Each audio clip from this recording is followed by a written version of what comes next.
호두까기 인형이 저주를 풀고 본래 모습으로 돌아가려면 생지왕을 무찔러야만 했어.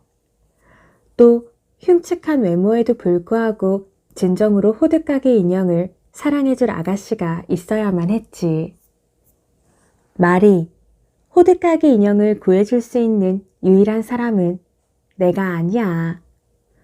오직 너만이 호두까기 인형을 구해줄 수 있단다. 호두까기 인형을 향한 마음이 변치 않도록 마음을 단단히 먹으렴. 호두까기 인형 E.T.A. 호프만. 크리스마스 이브. 매년 12월 24일마다 의사 슈털바움신의 아이들은 집안 한가운데 있는 방에는 절대로 들어가면 안 됐다. 특히 그 방 바로 옆 화려한 진열장이 있는 거실에는 더더욱 들어가면 안 되었다. 프리츠와 마리는 뒷방 한쪽 구석에 나란히 쪼그리고 앉아 있었다. 날이 저물면서 어두워졌지만 그날은 언제나처럼 램프를 가져다 주는 사람이 아무도 없어 무서운 기분마저 들었다. 프리츠는 막 7살이 된 여동생 마리에게 아주 비밀스럽게 속삭였다. 들어갈 수 없는 그 방들에서 이른 아침부터 부스럭거리고 자그맣게 웅성대는 소리가 났다고. 또 방금 전 키 작은 남자가 옆구리에 커다란 상자를 끼고 현관을 몰래 빠져나갔는데 드로셜 마이어 대부가 분명하다고 했다. 그러자 마리는 기뻐하며 조그만 손으로 손뼉을 치면서 소리쳤다. 아, 드로셜 마이어 대부님이 우리를 위해 얼마나 멋진 선물을 만드셨을까? 고등법원 판사인 드로셜 마이어 대부는 잘생긴 외모와는 거리가 멀었다. 작은 키에 깡마르고 얼굴에는 주름이 가득했으며 오른쪽 눈에는 커다란 검은색 안대를 하고 있었다. 또한 머리카락에 한 올도 남지 않아 유리 섬유로 정교하게 만든 근사한 가발을 쓰고 다녔다. 드로셀 마이어 대부는 특히 손재주가 매우 뛰어났다. 시계에 대해서도 잘 알아 직접 시계를 만들 수도 있었다. 그래서 슈탈바움신의 집에 있는 멋진 시계가 고장나기라도 하면 드로셀 마이어 대부가 직접 고쳐주곤 했다. 시계를 고칠 때 대부는 근사한 가발과 몸에 딱 맞는 노란색 외투를 벗고 파란색 앞치마를 두르고는 날카로운 도구로 시계 속을 계속 쑤셔댔다. 어린 마리가 보기에는 시계가 몹시 아플 것 같았지만 시계는 전혀 해를 입지 않았다. 오히려 되살아나서 신나게 종을 울리고 노래를 불러서 모두들 기뻐했다. 드로셜 마이어 대부는 슈탈바움신의 집에 올 때면 언제나 아이들에게 줄 신기한 물건들을 가지고 왔다. 언젠가 한 번은 두 눈을 굴리며 인사하는 웃음깡스럽게 생긴 난쟁이 인형을 가져왔고 또 언젠가는 뚜껑을 열면 작은 새가 튀어나오는 작은 상자를 가져왔다. 특히 크리스마스에는 잔뜩 공들여 만든 멋진 예술작품을 가져왔다. 프리츠와 마리의 부모는 그 선물을 아주 소중하게 보관하곤 했다. 마리가 외쳤다. 대부님이 이번 크리스마스에는 어떤 선물을 만드셨을지 너무 궁금해. 프리츠는 드로셜 마이어 대부가 올해에는 분명히 요새를 만들어주셨을 거라고 말했다.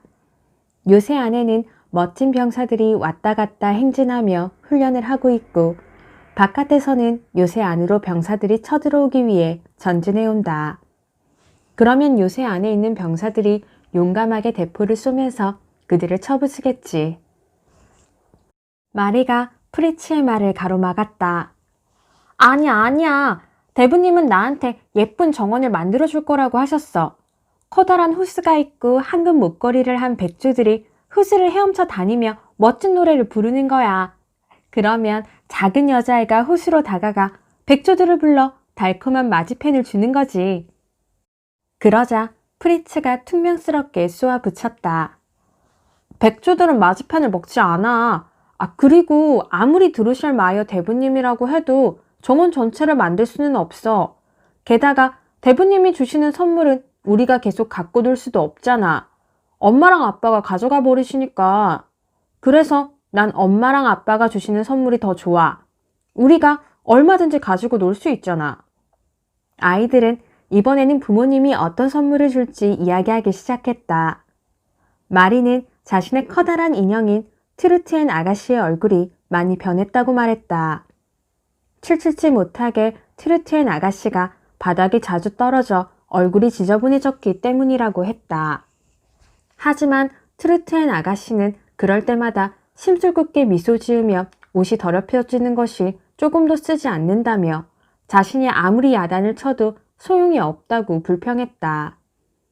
또 마리는 그레트엔의 작은 양산을 보고 좋아하는 자신의 모습에 어머니가 무척 기뻐하셨다고도 했다. 프리츠 역시 자신의 군대 마구간에는 젓갈색의 말이 한 마리 필요하며 군대에도 경기병이 한 명도 없다는 것을 아버지가 잘 알고 있다고 마리에게 말했다.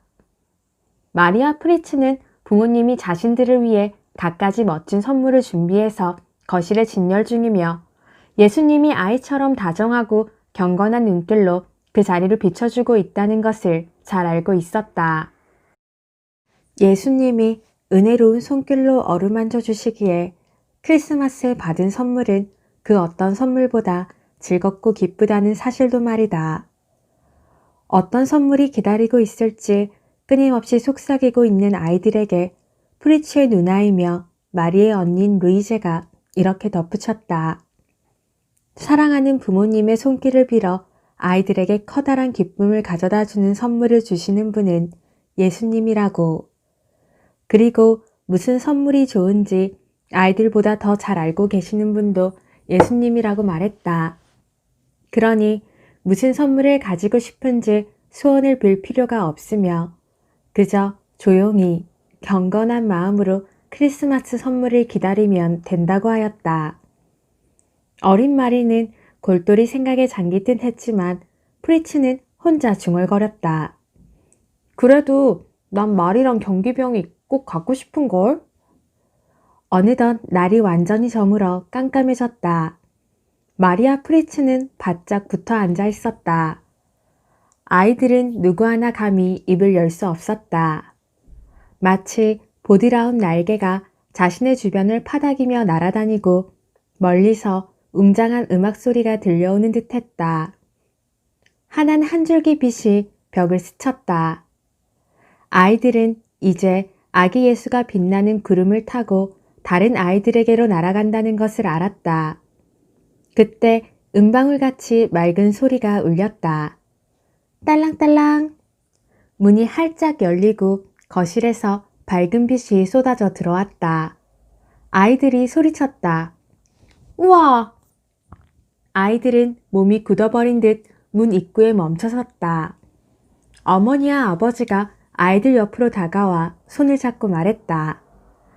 사랑하는 아이들아, 예수님이 너희들에게 무슨 선물을 가져다 주셨는지 한번 보려무나. 선물.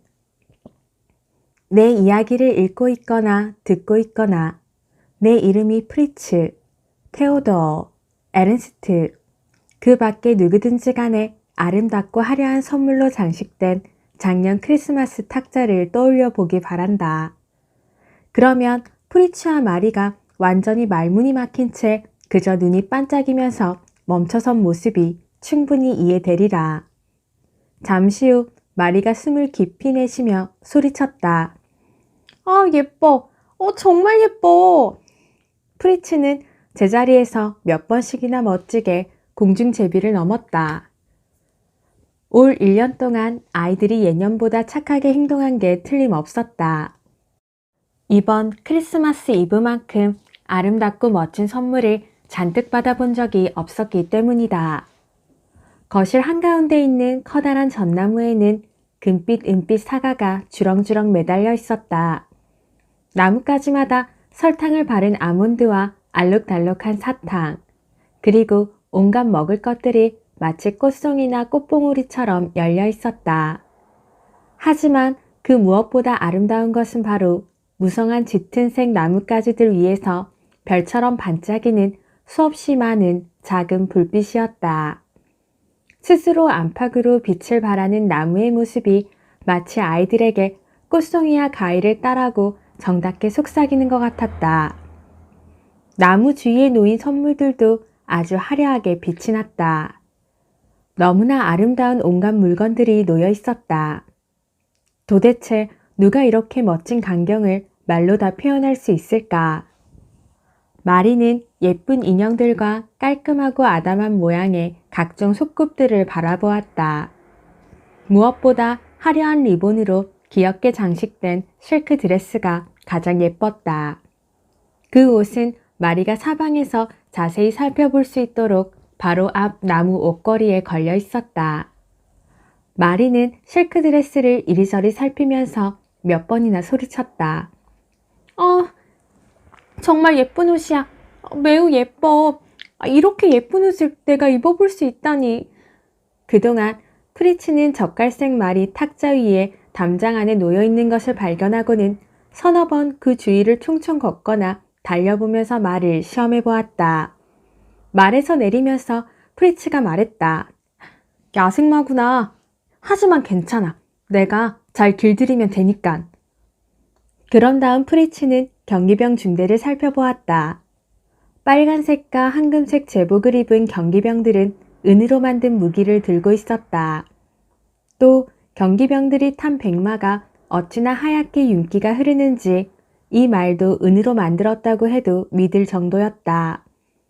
어느새 차분해진 아이들은 바닥에 펼쳐져 있는 그림책이 눈에 들어왔다. 그림책에는 온갖 예쁜 꽃들과 화려하게 차려입은 사람들, 즐겁게 노는 아이들의 모습이 그려져 있었다. 그림이 너무나 자연스러워서 정말로 그림 속 인물들이 살아 움직이고 말할 수 있을 것만 같았다. 아이들이 막 멋진 그림책을 보려고 할 때 또 한 번 종소리가 울려 퍼졌다. 아이들은 이번에는 드로셀마이어 대부가 선물을 주려고 한다는 것을 알고 벽 쪽에 있는 탁자로 달려갔다. 드디어 오랫동안 탁자를 가리고 있던 덮개가 걷힌 순간 아이들의 눈앞에는 어떤 광경이 나타났을까? 거울로 된 수많은 창문과 금빛 탑이 있는 아주 멋진 성 한 채가 알록달록한 꽃으로 장식된 푸른 잔디 위에 서 있었다. 종소리가 울리고 성문과 창문이 열리자 아주 작지만 섬세하게 만들어진 신사들과 기부인들이 성 안을 거니는 모습이 보였다. 기부인들은 깃털 달린 모자를 쓰고 치맛자락이 끌리는 긴 드레스를 입고 있었다. 가운데 홀에서는 은색 샹들리에에 촛불들이 잔뜩 켜져 있어서 마치 불이 난 것처럼 보였다. 그곳에는 짧은 양복 조끼를 입은 어린 아이들이 종소리에 맞춰 춤을 추고 있었다. 에메랄드빛 망토를 입은 한 신사는 종종 창밖을 내다보며 손짓을 하다가 다시 사라지곤 했다. 겨우 아버지의 엄지손가락만한 드로셜마이어 대부도 성문 아래에 서 있다가 이따금씩 안으로 들어갔다. 탁자의 팔꿈치를 개고 멋진 성과 춤추고 산책하는 사람들을 구경하던 프리츠가 말했다. 드로셜마이어 대부님, 저도 성 안으로 들여보내주세요. 드로셜마이어 대부는 말도 안 되는 소리라고 했다. 물론 정말 그랬다. 우뚝 솟은 금빛 탑을 합치더라도 성의 높이는 프리츠의 키보다 작았으므로 성 안에 들어가려고 하는 것은 바보 같은 생각이었다. 프리츠도 곧 그렇게 할 수 없다는 걸 깨달았다.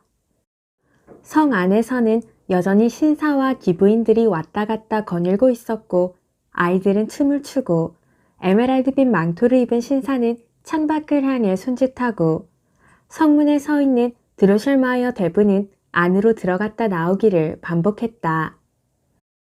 그 모습을 한동안 바라보던 프리츠는 더 이상 못 견디겠다는 듯이 말했다. 드로셜마이어 대부님, 저쪽에 있는 문으로도 좀 나와보세요. 프리츠, 그건 안 된단다. 대부가 대답했다. 프리츠가 계속 우겼다. 그럼 에메랄드빛 옷을 입은 신사라도 다른 사람들하고 같이 산책하게 해주세요. 계속 창밖만 보고 있잖아요. 드로셜마이어 대부가 대답했다. 그것도 힘들어. 프리츠가 다시 소리쳤다. 그럼 아이들을 내려오게 해주세요. 좀 더 자세히 보고 싶단 말이에요. 드로셜마이어 대부가 마침내 언짢듯이 말했다. 안 된다고 하지 않니? 기계 장치는 한번 만들어지면 다르게 조작할 수가 없는 거란다. 그러자 프리츠가 느릿한 말투로 물었다. 네? 다 안 된다고요? 드로셜마이어 대부님, 성 안에 있는 인형들이 아무리 멋져도 똑같은 일밖에 할 줄 모른다면 별로 쓸모가 없잖아요. 특별히 갖고 놀고 싶은 마음도 생기지 않아요. 제 경기병들을 칭찬해줘야겠어요? 제가 시키는 대로 움직일 수 있고 성 안에 갇혀있지도 않으니깐요. 그 말과 함께 프리츠는 경기병들이 놓인 탁자로 달려갔다. 그러고는 은빛말을 탄 경비병 중대를 마음껏 이리저리 달리게 하거나 방향을 바꾸고 대포를 쏘게 하면서 한참 동안 실컷 가지고 놀았다. 마리도 성 안에 똑같은 일만 되풀이하는 인형들의 실증이 나서 잠시 후 살며시 자리를 떴다. 그러나 마리는 워낙 예의 바른 아이였으므로 프리츠 오빠처럼 겉으로 짜증을 드러내지는 않았다. 드로셜마이어 대부는 화가 난 듯 아이들의 부모에게 말했다. 이런 예술 작품은 철없는 아이들에게 줄 것이 못 되는 것 같군요. 이 성은 도로 가져가야겠어요. 그러자 아이들의 어머니가 다가와 드로셜마이어 대부에게 성의 내부 구조와 작은 인형들을 작동시키는 아주 멋지고 독창적인 장치를 보여달라고 부탁했다. 드로셜마이어 대부는 성을 완전히 분해했다가는 다시 조립했다. 그러는 사이 대부는 다시 기분이 좋아졌고 아이들에게 선물로 갈색의 사랑스러운 남자 인형과 여자 인형 몇 개를 주었다.